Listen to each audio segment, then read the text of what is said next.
देखिए, आजकल के ज़माने में अधिकांश लोगों के पोस्चर बिगड़ रहे हैं, जिससे बहुत सारी स्पाइन से रिलेटेड समस्याएं पैदा हो रही हैं। उसमें सबसे इम्पोर्टेंट है आपका बैठने का पोस्चर करेक्ट करें। कहीं भी बैठें, आप सोफ़ा में बैठें, घर में बैठें, कुर्सी में बैठें, वर्किंग प्लेस पर बैठें, आप अपने स्पाइन को सीधा रखें।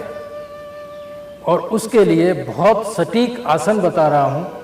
स्पाइन को सीधा रखने के लिए आप अर्ध पद्मासन को पहले प्रयोग में लाएं। हो सकता है आपका पैर यहाँ तक ना आए, यहाँ तक आए।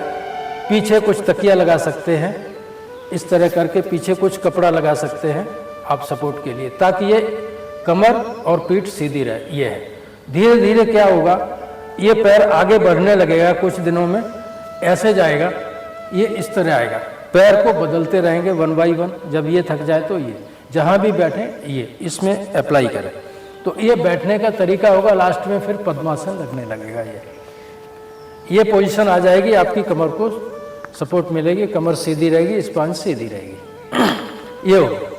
दूसरा एक है वज्रासन। वज्रासन में भी अक्सर क्या होता, वज्रासन में बैठने के बाद भी लोग ऐसे हो जाते हैं।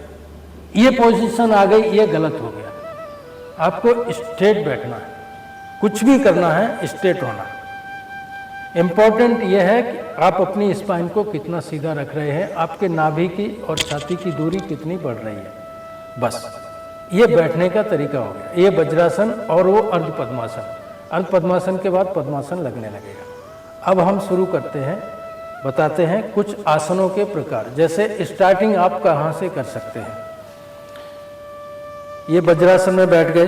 अगर वज्रासन में नहीं बैठ सकते हैं, शुरू में एंकल में स्टिफनेस होगी, आप यहाँ पर तकिया का प्रयोग कर सकते, तकिया लगा सकते, कुशन लगा सकते।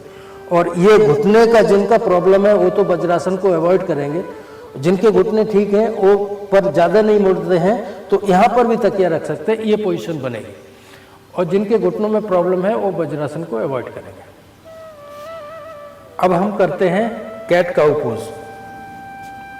ये अलाइनमेंट है, कोहनी रखी घुटनों के आगे, घुटनों में हिप के बराबर गैप है, और ये खड़े हो गए। कंधों के ठीक नीचे हमारी कलाई आ गई। सांस भरेंगे और ऊपर देखेंगे, सांस छोड़ेंगे और नाभि को देखेंगे, पीठ को गोल कर देंगे।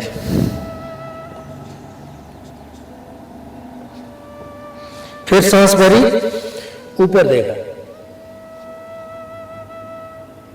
सांस छोड़ी,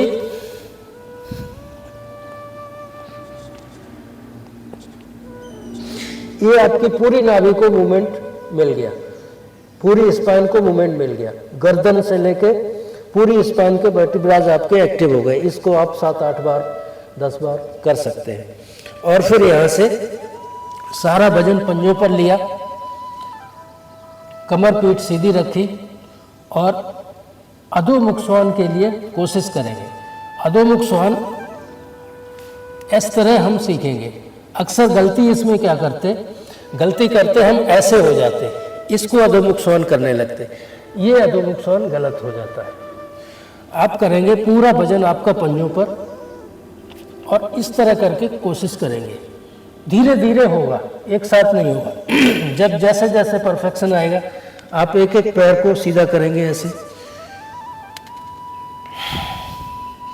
इस तरह करते करते कुछ दिनों में, कुछ महीनों में आपका ये लेवल बन जाएगी, परफेक्शन आ जाएगा, ये लेवल आ जाएगा,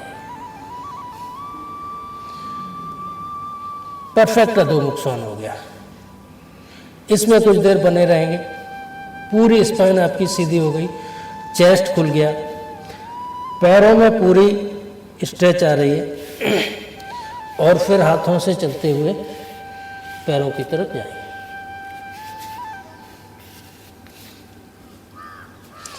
आप इसमें पादहस्तासन कर सकते हैं। पीठ कमर को सीधा रखने पर फोकस करना, चाहे घुटने मुड़ जाए, ध्यान इस पर होना। पीठ कमर सीधी रहना, और फिर घुटने को सीधा करना ऐसे। एक दिन में नहीं होगा, धीरे धीरे प्रैक्टिस होगी। ऐसे। और एक लेवल एक दिन आएगा आपके दोनों घुटने भी सीधे हो गए, पीठ कमर सीधी हो गई, और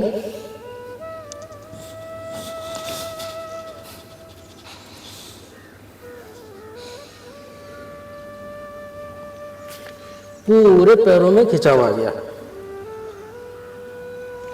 कमर को सीधा रखते हुए उठेंगे, सांस भरेंगे ऊपर देखेंगे, सांस छोड़ेंगे नीचे देखेंगे, सांस भरेंगे ऊपर, सांस छोड़ेंगे नीचे।